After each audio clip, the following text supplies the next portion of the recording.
शुक्लाम्बरधरं विष्णुं शशिवर्णं चतुर्भुजं प्रसन्नवदनं ध्यायेत् सर्वविघ्नोपशान्तये अगजा आननपद्मार्कं गजाननमहर्निशम्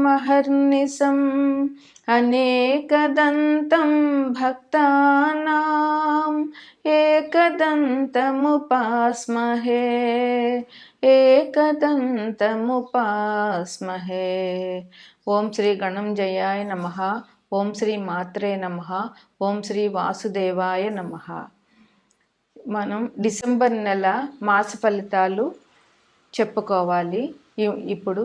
అయితే డిసెంబర్ నెల అంటే మనకి డిసెంబర్ 1వ తారీఖుతో అమావాస్య అయిపోతుంది. 2వ తారీఖు పాడ్యమి నుంచి మార్గశిర మాసం ప్రారంభం అవుతుంది.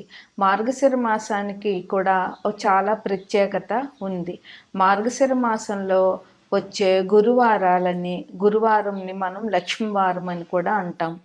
మార్గశిర మాసంలో వచ్చే గురువారాన్ని లక్ష్మీవారం రోజున లక్ష్మీదేవి పూజ విశేషమైన ఫలితాలని ఇస్తుంది. ఆ రోజు ఉదయమే లేచి తలస్నానం చేసి లక్ష్మీదేవిని పూజించాలి. అయితే లక్ష్మీదేవికి నేతితో దీపం పెట్టాలి.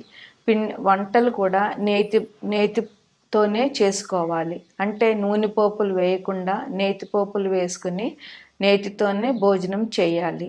అట్లా చేసి లక్ష్మీదేవి వ్రత కథ ఉంటుంది. ఆ వ్రత కథ చదువుకుని అక్షింతలు వేసుకుంటే స్త్రీలకి చాలా మంచి జరుగుతుంది. ఇంట్లో ధనం నిలుస్తుంది. ధనం బాగా అభివృద్ధి చెందుతుంది. ఈ లక్ష్మీవారాలు మొదటి వారం పులగం నైవేద్యం పెట్టాలి. 2వ వారం పరమాన్నం, 3వ వారం ముద్ద కుడుములు, 4వ వారం క్షీరాన్నం నైవేద్యంగా పెట్టాలి అమ్మవారికి. 5వ వారం అంటే పుష్యమాసంలో వచ్చే మొదటి వారం రోజున యథావిధిగా లక్ష్మీదేవి పూజ చేసి ఒక ముత్తైదువుని పిలిచి ఆమెకి నేతితో బూరెలు వండి నేతితో వంటలు చేసి ఆ ముత్తైదుకి పసుపు కుంకుమ తాంబూలం ఇచ్చి ఆమెకి భోజనం పెట్టాలి. అప్పటితో ఈ మార్గశిర లక్ష్మీవారాలు పూర్తి అవుతుంది. అయితే ఈ మార్గశిర లక్ష్మీవారం రోజున ఆడపిల్ల పుట్టింటి వారు ఆమె దేవుణ్ణి తాకరాదు. ఆమె పుట్టింటిలో పూజ చేయకూడదు. అత్తగారింట్లోనే ఆమె పూజ చేసుకోవాలి. ఈ మార్గశిర లక్ష్మీవారాలకి విశేషమైన ఫలితం దొరుకుతుంది. ఎవరైతే ఈ పూజ చేస్తారో వారికి ధనం బాగా నిల్వ ఉంటుంది. ధనం బాగా దొరుకుతుంది. అందువల్ల స్త్రీలందరూ ఈ మార్గశిర లక్ష్మీవారం పూజ చేసుకుని ధనాన్ని పొందుతారని ఆశిస్తాను. అదేవిధంగా డిసెంబర్ 15వ తారీఖున నెల పెడతాము. అలాగే డిసెంబర్ 15న రవి ప్రస్తుతం వృశ్చిక రాశిలో ఉన్న రవి ధనుసు రాశిలోకి ప్రవేశిస్తారు. దీన్నే ధను సంక్రమణం అంటాము. ఆ రోజు నుంచి అంటే 15వ తారీఖు నుంచి ధనుర్మాసం ప్రారంభం. అంటే ఇది విశేషంగా విష్ణుమూర్తిని వెంకటేశ్వర స్వామిని పూజించే మాసమని చెప్పవచ్చు. డిసెంబర్ 15 నుంచి జనవరి 15 వరకు ధనుర్మాసం నడుస్తుంది. ఈ ధనుర్మాసంలో వివాహాలు చేయరు. నెలపెట్టిన రోజు నుంచి వివాహాలకి ఈ మాసం అనుకూలం కాదు. అదేవిధంగా శుభ కార్యాలు అంటే గృహప్రవేశాలు, గృహారంభాలు ఇవేమీ కూడా ఈ మాసంలో ధనుర్మాసంలో చేయకూడదు. పూర్వకాలంలో అంటే మా చిన్నతనంలో నగర సంకీర్తనం అని ధనుర్మాసం ప్రారంభమైన రోజు నుంచి అందరూ స్త్రీలు పురుషులు ఉదయం తెల్లవారుజామున 4 గంటల నుంచి ఇంటి నుంచి బయలుదేరి అలా ప్రతి వీధి తిరుగుతూ దైవ సంకీర్తనాలు చేస్తూ వెళుతూ ఉండేవారు.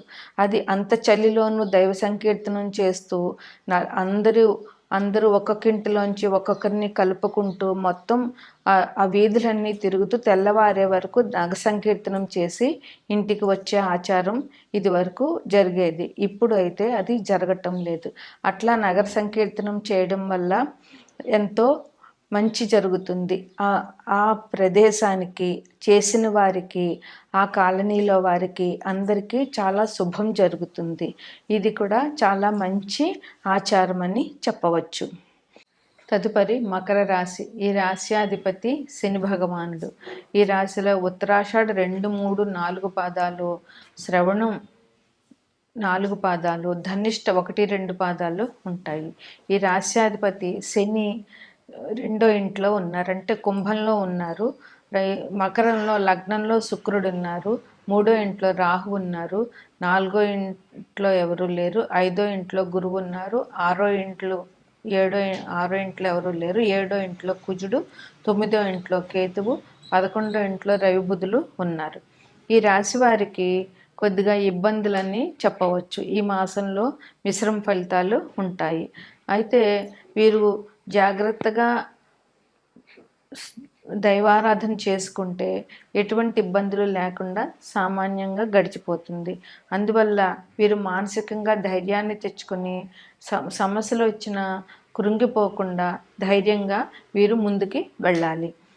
వాహనాల మీద వెళ్ళే వాళ్ళు జాగ్రత్తని పాటించాలి.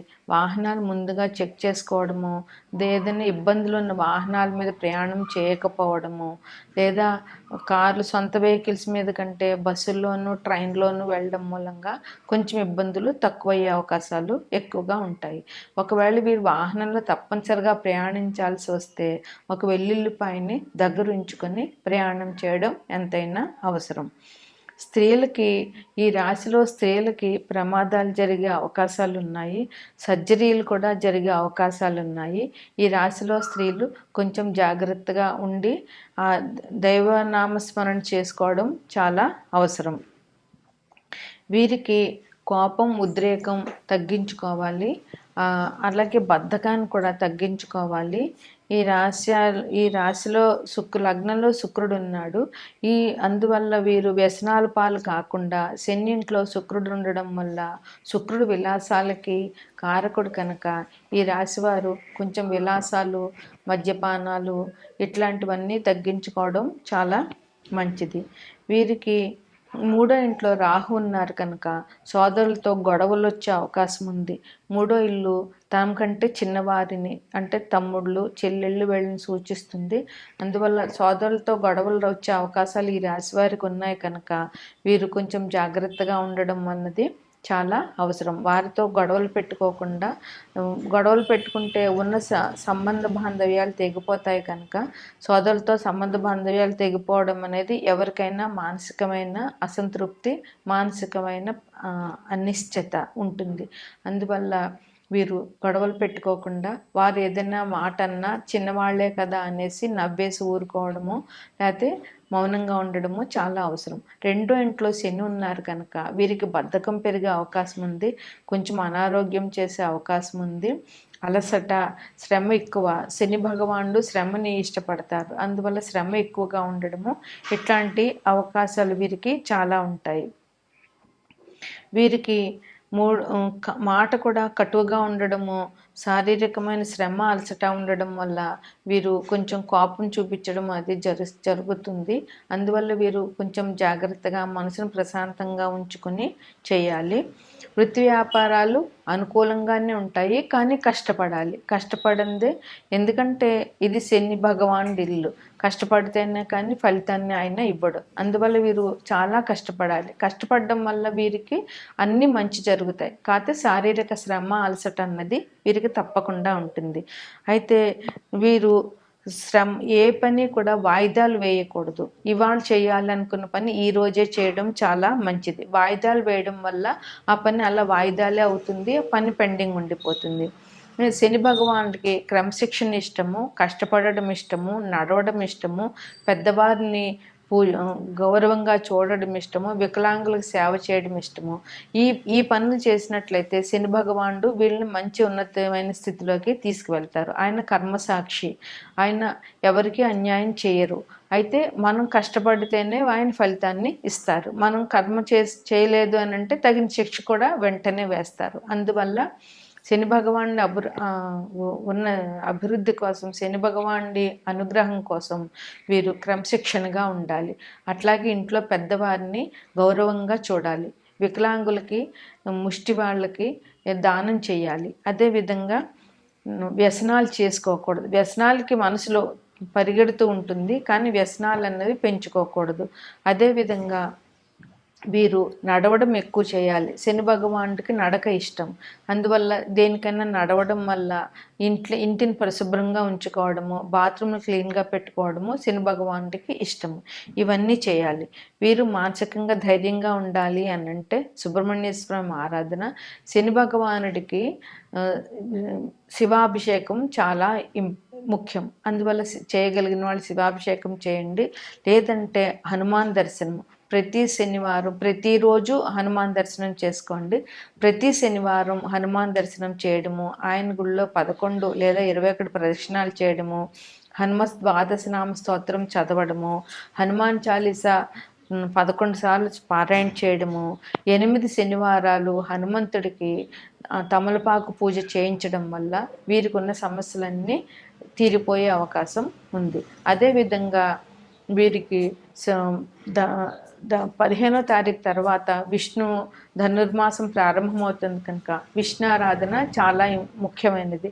అందువల్ల వీరు శనివారం నాడు వెంకటేశ్వర స్వామి దర్శనం చేయడము, వెంకటేశ్వర స్వామి పూజ చేయడము చాలా మంచి అభివృద్ధిని ఇస్తుంది. మార్గశిర మాసంలో వచ్చే గురువారం నాడు వీరు లక్ష్మీ పూజ చేయడం వల్ల విశేషమైన ఆనందాన్ని, అభివృద్ధిని పొందుతారు.